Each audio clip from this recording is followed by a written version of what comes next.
All right, everyone, welcome to the bi-monthly webinar series for Flowroute. This is our second one of the year. For today, joined by a special guest, our Manager of Technical Operations, Matt Brady. She'll be hearing from him today and myself. And we'll keep this to 25, 30 minutes, leave it open to questions, and then we'll let you get on your way. So real quick, just going to go back over a recap from March. Again, I know a number of you joined the webinar a couple months ago or last month. We'll talk about the FastTrack launch. There were a few questions there from the last couple weeks there. So we'll go back over that.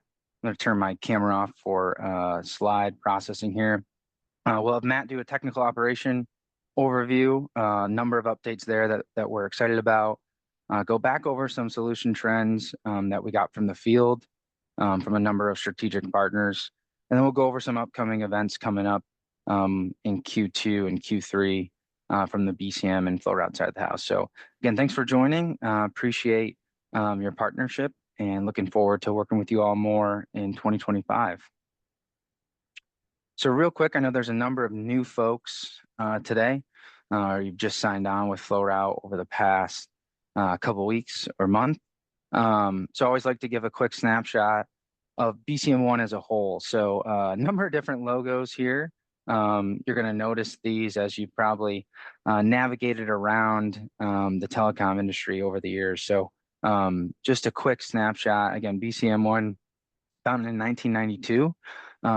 Myself and Matt and a lot of the others that you all have worked with for years, even dating back before BCM1 came on board in that 2019, 2020 range.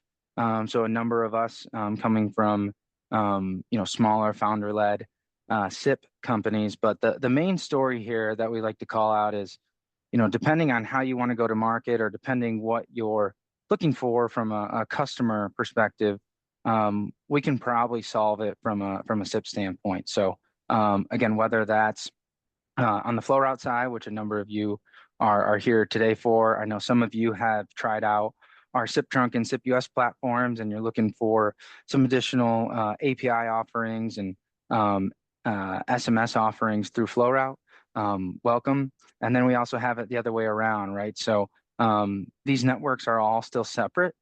We have a number of customers that will use one as primary and one as secondary, and that is a common theme we saw from our travels over the last couple of months. So we have a number of OEM type customers on the Flowroute side that are utilizing Flowroute on the back end to build out some really cool contact center solutions. So again, show this here to just say, if you're in one of these, you're in the family. So if you have any questions or you're looking to consolidate, get with myself or our sales manager, John Santana, and we can walk through that. And also, if you're looking just to diversify and have multiple networks, we can make that happen for you. So again, welcome.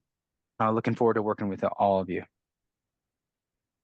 So just a quick snapshot, again, from a SIP standpoint. So myself and Matt, which Matt will talk about here, we're really working on consolidating the teams. And what I mean by that is, 4 or 5 years ago, we were all kind of operating independently from a SIPTRUNK, SIPUS, and Flowroute standpoint. But internally at BCM, we're all part of the same team, and we serve a similar customer base. So what we've found is, there's multiple opportunities, as I mentioned, to leverage both networks, to share information between the two, and then also, bring support folks from each platform and spread them across all 3 brands. So Matt will talk a little bit more about that.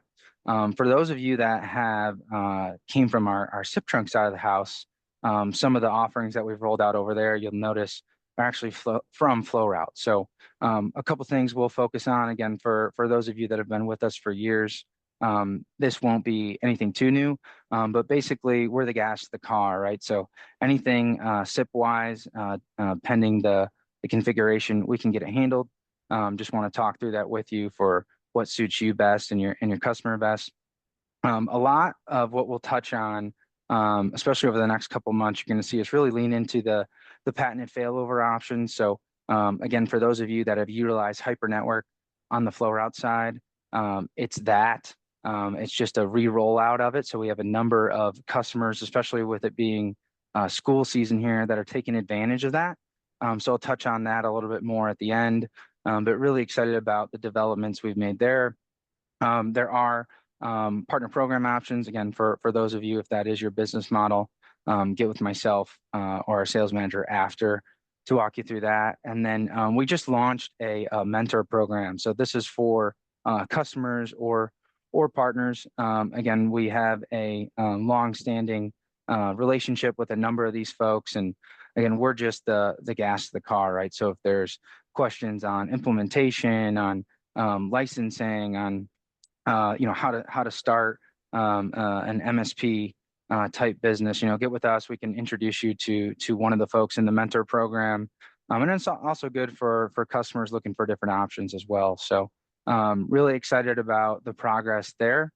And then lastly, SMS. Again, a lot of you have funneled over to Flowroute over the past couple of years.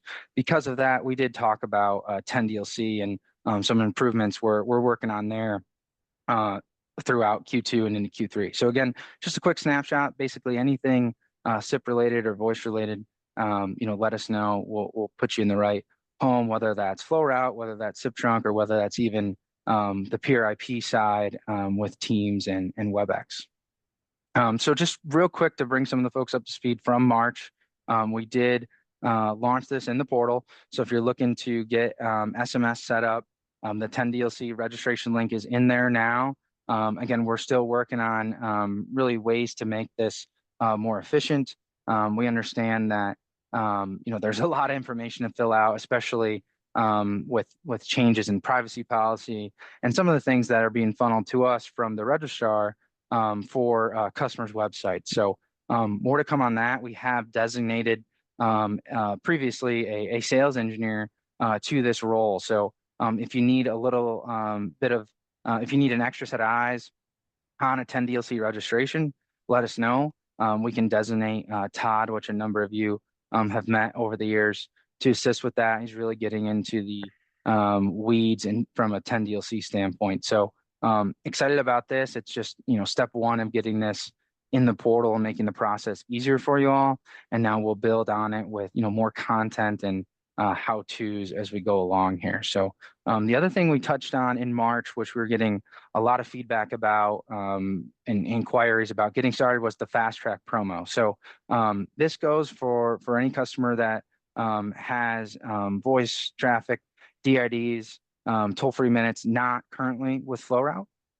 So what this is basically a snapshot from a 4-month window. So we're seeing a number of folks come over from some competitors, really, as I mentioned, just looking for consolidation or, looking to have a assigned account team, which is what you would fall into if you enter into the FastTrack program. But basically, it's a 4-month snapshot. And whenever the amount is from a monthly spend standpoint, at the end of that 4th month, we'll give you that credit on the 13th month. So a bit of an incentive to move traffic, especially if you've had multiple carriers and just looking to consolidate a bit more. Again, we understand you don't want to put all your eggs in one basket, but that's why we have, SIPTRUNK and SIPUS, where you can leverage multiple networks. So been receiving a lot of inquiries there. If you have any questions on that, let me know. We're going to run that through June, just with the success of it.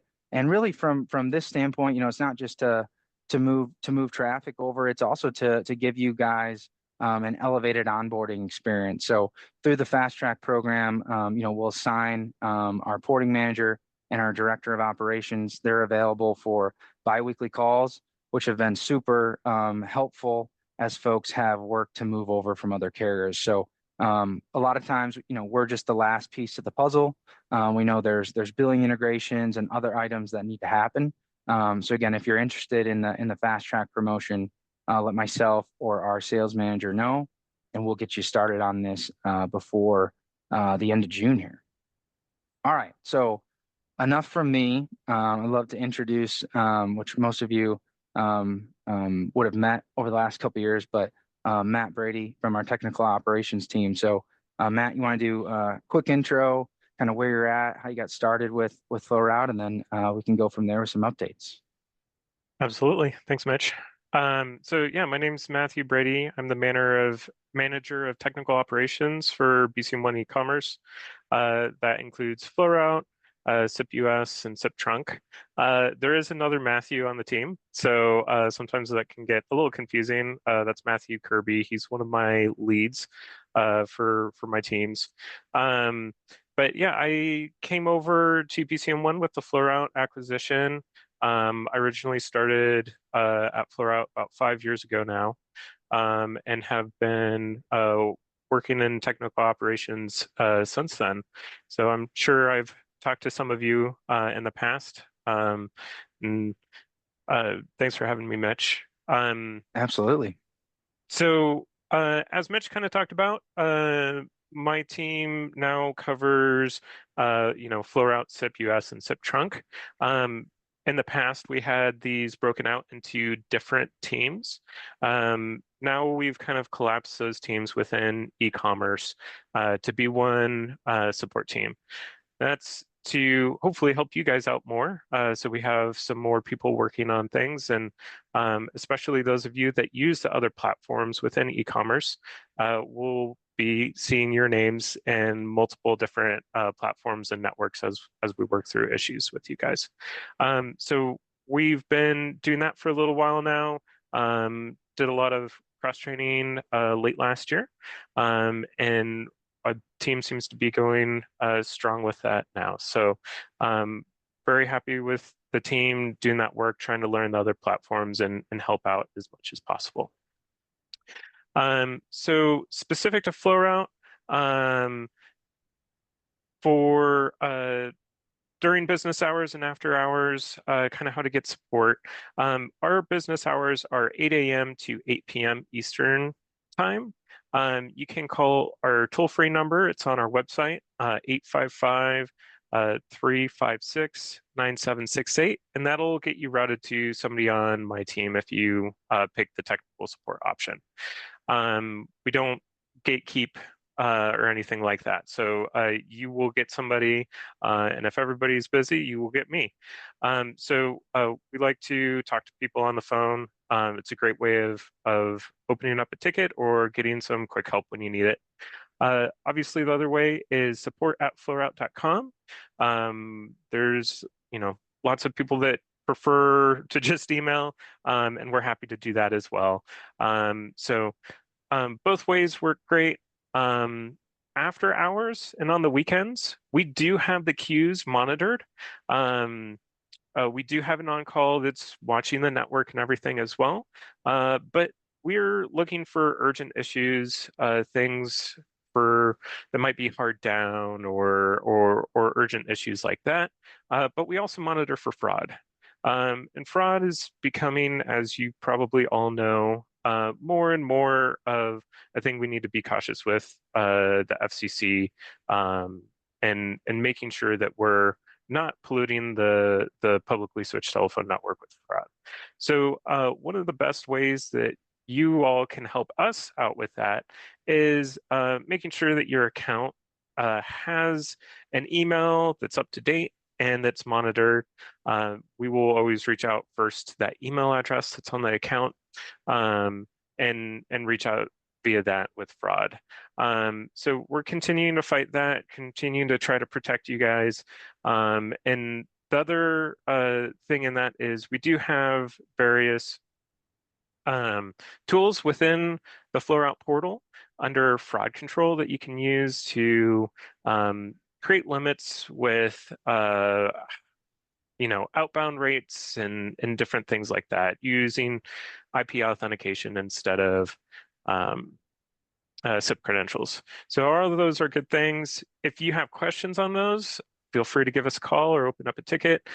We'd be happy to talk with you about it. The other thing that you can look at is our AI knowledge base. So that's going to have a lot of information in there regarding fraud, prevention, just things in general about Flowroute. We launched that a few months ago. We've spent some time trying to update old articles, create new articles, and we're continuing to update it with our team and with our technical writers. So we're going to continue to work on that. One of the cool things with it that I'm excited about is we do now have an AI component. So Mitch, I think we're going to try and do a quick just live demo of it. If that doesn't work, as you all know, demos can sometimes be finicky. But we can try to do that and show you the Yeah, go new for it. knowledge base a little bit. So I'm clicking share, Mitch, and it says sharing is not turned on. All right, give me 1 second here. I'm gonna try again.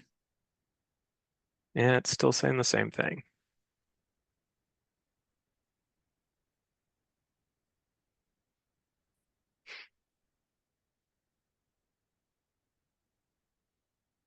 All right, try one more time for me.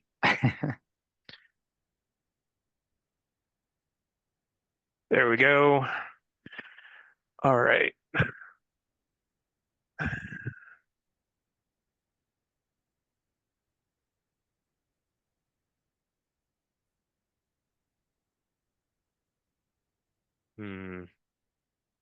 Seems to be a permission issue now on my side. So let's just switch to those slides, Mitch, and I can talk through that.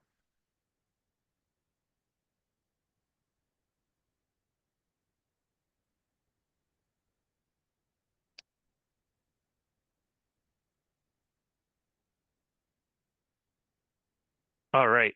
Thanks, Mitch. Sorry about that, everyone. So yeah, our knowledge base, it's the same as it's always been, support.flowroute.com. You can go there. There are different articles that you can go and you can search. But there's also an AI chatbot component. So in this prompt, the screenshot, we asked it, how should I configure 3CX to work with Flowroute? So it gives you a bit of an overview. A lot of this is straight from the article, which is exactly what we want, right? We want to make sure that it's giving as accurate information as possible. One of the things I really like about it is it does have the source articles in there. So in this one, it was very specific to one PBX vendor. We are working on trying to get other guides for other PBX vendors in there as well. But this one in particular is going to reference one article. And it kind of walks you through the steps that are outlined in the article. One of the cool things is you can continue the conversation, so you can ask follow-up, different things like that. And one thing just to mention, as with all AI, right, it should give you accurate information, but if you're looking for a specific thing, please always double check. If you want to go to the next prompt, Mitch, this one is another one that actually kind of provides a little bit more information because it's looking at two different articles. How do I call China? So it's going to give you the information that we provide with, you know, what we recommend when calling China.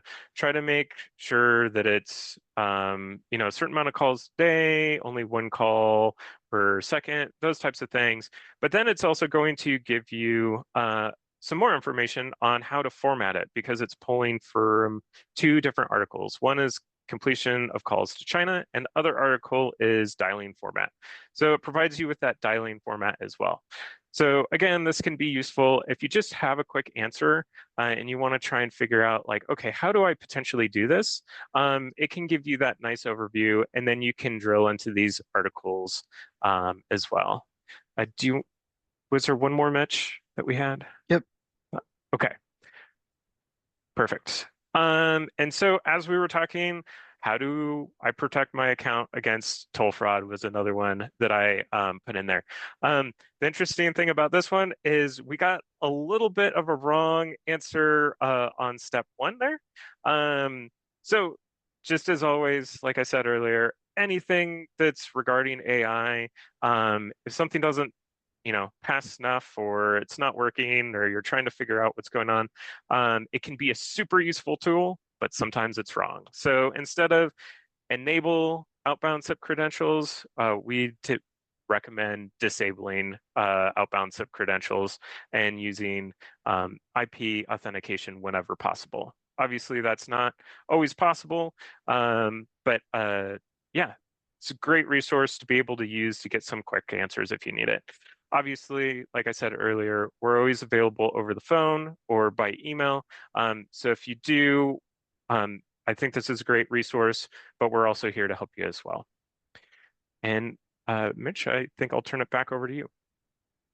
Awesome. Yeah. Again, thanks for going through that. I know we teased that a little bit last time, but super important again as we're really working on front ending the onboarding process. So seeing a number of customers go here and utilize this to get started.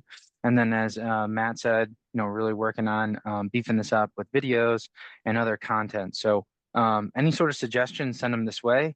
That's really where this came from as well. So excited to take advantage of some of the AI offerings and just make it easier for everyone to find information. We know a lot of you, are using different systems, but trying to prioritize, some of the main ones that we work on from a day-to-day standpoint. So, Matt, appreciate that. Anything to add on the 3CX piece? I know there were some updated guides over the last couple of months. Those can be found in here as well, correct?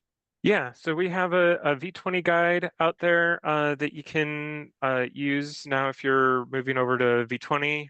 We're working on other guides. One that we're always trying to make things easier as much as we can, especially with 3CX since we have a lot of 3CX PBXs on the Flowroute side. But we're also working with others as well. Awesome. Thank you. All right, guys. So we're at 226 here. So I'm going to breeze through some trends, and these are really from some of our recent travels. So feel free to throw some questions in the chat. Matt, if you're able to hang out for a few, won't be too much longer, and then we'll let everyone get on their way with some Q&A. So Yep, again, just really absolutely. wanted to call out, as Matt was just mentioning, we power a number of different things on the Flowroute side, and especially over the last couple of months. And as I mentioned, with our recent travels in February and March, just great to sit down with longtime customers and kind of understand, how they're really using Flowroute. And one of the main things we got back was just, having the ability to bring your own carrier. Or leverage Flowroute from a backup standpoint. So definitely seeing that a ton. As Matt said, we work with 3CX folks day in, day out. So just working on improving processes there to make it as smooth as possible. We know a lot of 3CX folks are self-sufficient. And are just looking for updated information. So any questions there, get with myself or Matt. Again, any suggestions, always open to that. The other piece as of late is we're seeing a number of contact center solutions. So if you have customers or you are a customer, you're starting to deploy Five9 or Genesis or Nice in Contact, get with us. This is where some of our strategic customers and strategic partners would come into play. So basically, long story short here, we're the gas of the car. If you have questions outside of connecting to a platform, we'll put you in touch through our network of somebody that can assist and just get you on the right path. So but especially as of late, seeing a number of folks transition from legacy equipment. So if you have any questions on some old gear, someone within the organization, especially on Matt's side, has seen it or connected to it. Happy to sit down and walk through it, and then just share information of what others are seeing and how others are using Flowroute to build different solutions. So again, any questions on different platforms, come to myself or Matt, and we'll get you in the right spot. The other piece is, most of you are here today just from feedback and what we've been seeing is from, ease of use standpoint, as we mentioned last time, right? But even beyond that, I think a couple other things that stick out is, folks are looking for an easy template from an SMS standpoint. So as I mentioned with 3CX, that's built in there for you. Matt mentioned the V20 guide, so really easy to set that up. 10DLC is the piece that we're working on to transition, but a number of folks will come into Flowroute. Flowroute's a great fit there. We also have the metered plans that everyone takes advantage of. especially if you're coming from another provider, right? Great use case starting out, a great use case for a backup standpoint, or great use case for seasonal customers. So super powerful to have that metered option within the Flowroute ecosystem, which is what a number of you are using today. And then, of course, the self-service piece, right? As I mentioned, we have the FastTrack program where you can take advantage of a dedicated team. But a number of folks, you're coming to Flowroute, as I mentioned, from the self-service aspect, and we really want to lean into that. So the other thing too is, along with the metered packaging, which has been really powerful, especially as usage has gone down and folks are transitioning from legacy options.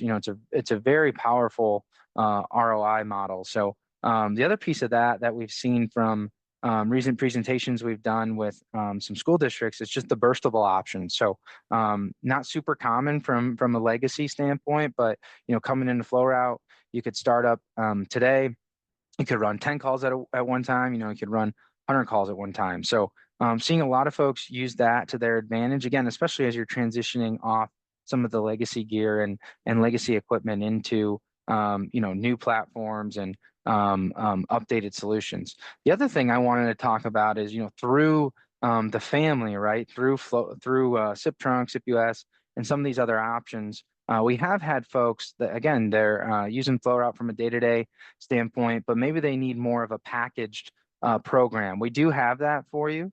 That is available on one of the other platforms that you can leverage if needed. Again, as I mentioned, seeing a number of customers, especially schools, use one as primary and one as backup. It even sounds like some cities and states are requiring that for some bids now. So Flowroute's a great way to get in the door from a backup standpoint or a primary standpoint to kind of stay under certain budget thresholds, right? So if you need a package piece, let me know. We can build that out for you. The other thing as of late, as I mentioned, especially with schools, because it's becoming it's getting closer to the end of the year here, is the HyperNetwork. So anybody where schools, we see it a lot with medical. We have a couple case studies on this, but anybody that is running incoming traffic, and that is really their cash register. If we're able to cover those DIDs via HyperNetwork, that's a patented and exclusive technology. So you're not going to find that HyperNetwork coverage anywhere else. If you're familiar with toll-free REST-borgs, it's giving the ability to have multiple options on a DID. So we actually have had to put that in place throughout last year. If there's regional fiber cuts, the only way to get those numbers back up would be to port out. HyperNetwork saves you from doing that. So any questions on that, let me know. Again, especially in that government education medical space, we're seeing a number of folks starting to leverage HyperNetwork, if not for all their DRDs, some of their DRDs. So we just need to verify coverage, kind of like porting. My only request there would be, come to the sales team. We'll double check on our side and give you the go for the DIDs in question. The second thing that's a little bit newer, and we started this on the SIPTRUNK side, and we're getting closer to launching this on a couple of the other platforms. But from an outbound standpoint, as I mentioned with some of these the trips that we've had, folks are starting to leverage either Flowroute or one of our other platforms for a redundant network. So God forbid something were to happen to Flowroute, the SIPTRUNK is another option. Basically, at this time, it's just a backup account. So again, if you require that from a bid standpoint, we can leverage someone within the family. It's a really low cost way to have that there if something were to happen. Again, all of our networks are separate at this time, so working on different ways to combine that together. So more to come on that. And then lastly, one of the big trends is just, if you're working with a Datagate, a RevIO, or a OneBill, get with myself and Matt. We're working on streamline ways to help those folks onboard into Flowroute. We know that is a big lift on your guys' side to get that implemented. And once you do that, you're going to be ready to rock from a Flowroute standpoint. So we're working closely with those partners. We'll likely be looping a few of them into these webinars over the next couple of months in Q3 here. So stay tuned for that as well. But for the rest of today, I just wanted to kind of finish up with some of our failover options. I mentioned HyperNetwork. I mentioned the backup account from a SIPTRUNK perspective. But I think one thing that we need to kind of promote more on our side, and I've seen a lot of people start asking about again, is just the failover feature that's already built in from a portal standpoint. So if you're not taking advantage of this today, I would encourage you to go check it out. But quick screenshot here. So blurred out the customer. But if you go into your portal and you go into the manager DID section, this is per DID. Again, I just blanked them out since it was a live customer, but you're actually able to build in a failover route. So, before HyperNetwork comes into play or anything like that, we're seeing a number of customers take advantage of this for an increased redundancy standpoint. So in this case, the failing over to an audio codes from our East Pop. So take advantage of this, right? We're seeing a number of folks that have asked for multiple layers, even met with a customer that actually built out a second layer that they're having their customers utilize. So again, a lot of ways you can get creative with this, but if you have any questions on this, let us know. But easily updated in real time, but would encourage everybody to at least have one option in there, if something were to happen.